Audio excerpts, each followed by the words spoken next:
উপস্থিতিবৃন্দ, বেসরকারি বিশ্ববিদ্যালয়ের শিক্ষার্থীদের সাথে সংগঠিত অপ্রীতিকর ঘটনায় জাতীয় নাগরিক পার্টির নেতা সার্জিস আলম কর্তৃক ছাত্রদলের উপর দোষ চাপানোর নিন্দা ও প্রতিবাদ। গত 5 মার্চ 2025 তারিখে জাতীয় নাগরিক পার্টির নেতা জনাব সার্জিস আলমের সাথে বেসরকারি বিশ্ববিদ্যালয়ের সাধারণ শিক্ষার্থীদের মধ্যে একটি অনাকাঙ্ক্ষিত ও অপ্রীতিকর ঘটনা ঘটেছে। দেশের যে কোনো জায়গায় কোনো অপ্রীতিকর ঘটনা ঘটলেই উদ্দেশ্য প্রণোদিতভাবে বাংলাদেশ জাতীয়তাবাদী ছাত্রদলের নাম জড়ানোর একটি দুরভিসন্ধিমূলক প্রবণতা আমরা লক্ষ্য করছি। বিষয়টি অত্যন্ত উদ্বেগজনক। নর্থ সাউথ বিশ্ববিদ্যালয়ে সংগঠিত ঘটনার প্রকৃত বৃত্তান্ত এই যে বুধবার রাত 10টার পরে সার্জিস আলম তার কর্মী সমর্থকদের নিয়ে বসুন্ধরা এলাকার ঘাটপাড় থেকে নর্থ সাউথ বিশ্ববিদ্যালয়ের 8 নম্বর গেটের দিকে আসেন। এই সময়ে 8 নম্বর গেটে নর্থ সাউথ বিশ্ববিদ্যালয়ের শিক্ষার্থীরা আড্ডারত ছিলেন। গেটের সামনে সার্জিস আলমের উপস্থিতি দেখে বিশ্ববিদ্যালয়ের ছাত্ররা সার্জিস আলমকে উদ্দেশ্য করে দাবি সিন্ডিকেট ভেঙে দাও, গুড়িয়ে দাও স্লোগান দেয়।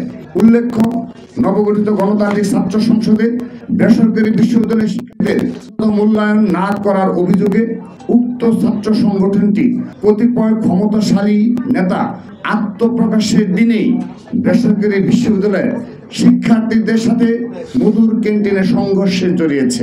জাতীয় নাগরিক পার্টি এবং গণতান্ত্রিক ছাত্র সংসদের শীর্ষ নেতাদের সাথে বেসরকারি বিশ্ববিদ্যালয়ের শিক্ষার্থীদের সাম্প্রতিক উত্তেজনাপূর্ণ সম্পর্কের কথা দেশের সকল রাজনীতি সচেতন মানুষের অবগত। পূর্বে রেশারেশির জের ধরে নর্থ সাউথ বিশ্ববিদ্যালয়ে সার্জিস আলম বেসরকারি বিশ্ববিদ্যালয়ের শিক্ষার্থীদের বিক্ষোভের মুখে পড়েন। এ সময়ে সার্জিস আলমের সাথে নর্থ সাউথ বিশ্ববিদ্যালয়ের শিক্ষার্থীরা বাক বিতণ্ডায় জড়িয়ে পড়েন। সার্জিস আলমের সাথে নর্থ সাউথ বিশ্ববিদ্যালয়ের শিক্ষার্থীদের বিরুদ্ধে সূত্রপাত নাগরিক পার্টি এবং গণতান্ত্রিক ছাত্র সংসদের মধ্যকার দাবি বনাম প্রাইভেট বিশ্ববিদ্যালয় নিয়ে চলমান অভ্যন্তরীণ কুন্দল থেকে। কিন্তু দুঃখজনকভাবে সার্জিস আলম এই ঘটনাকে রাজনৈতিক রূপ দেওয়ার জন্য ছাত্রদলকে দায়ী করে ফেসবুকে পোস্ট করেন। তার দাবি সম্পূর্ণ ভিত্তিহীন ও কল্পনাপ্রসূত। সার্জিস আলম তার পোস্টে নর্থ সাউথ বিশ্ববিদ্যালয়ের শিক্ষার্থীদের সন্ত্রাসী, দুষ্কৃতিকারী এবং টুকাই হিসাবে উল্লেখ করে নর্থ সাউথ বিশ্ববিদ্যালয় সহ দেশের সকল শিক্ষা প্রতিষ্ঠানের শিক্ষার্থীদের অপমান করেছেন। আমরা তার এই উদ্ধতপূর্ণ ও বিদ্বেষমূলক বক্তব্যের তীব্র নিন্দা জানাই। সার্জিস আলমের বক্তব্যে জুলাই আগস্টের গণঅভ্যুত্থানে বেসরকারি বিশ্ববিদ্যালয়ের শিক্ষার্থীদের নজিরবিহীন মর্যাদা হানি করা হয়েছে।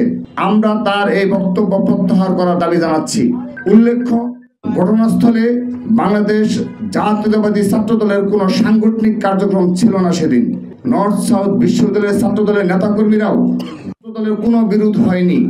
তবে উল্টো সার্জিস আলমের শোডাউনে নিষিদ্ধ ঘোষিত ছাত্রলীগের চিহ্নিত সন্ত্রাসী এবং জুলাই আগস্টের গণহত্যার আসামিদেরকে দেখা গেছে।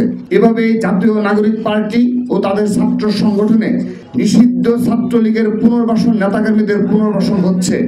আমরা নিষিদ্ধ সংগঠনের নেতাকর্মীদের পুনর্বাসনের নিন্দা জানাচ্ছি। নর্থ সাউথ বিশ্ববিদ্যালয়ের শিক্ষার্থীদের সাথে সার্জিস আলমের বিরোধের মধ্যে কোনো ছাত্রদলের নেতা কর্মীর উপস্থিতি ছিল কিনা আমরা তা পর্যবেক্ষণ করে দেখছি। তথ্য সংগ্রহ করার কাজ চলছে। যদি ছাত্রদলের কারো কোনো ন্যূনতম অসাংগঠনিক সংশ্লিষ্ট থেকে থাকে তাহলে আমরা ছাত্রদলের পক্ষ থেকে আন্তরিকভাবে দুঃখ প্রকাশ করছি। একই সাথে বিশ্ববিদ্যালয়ের শিক্ষার্থীদের সাথে ঘটে যাওয়া ঘটনার দায় ছাত্রদলের উপর চাপানোর কৌশলের বিরুদ্ধে আমরা নিন্দা ও প্রতিবাদ জানাচ্ছি। সবাইকে ধন্যবাদ।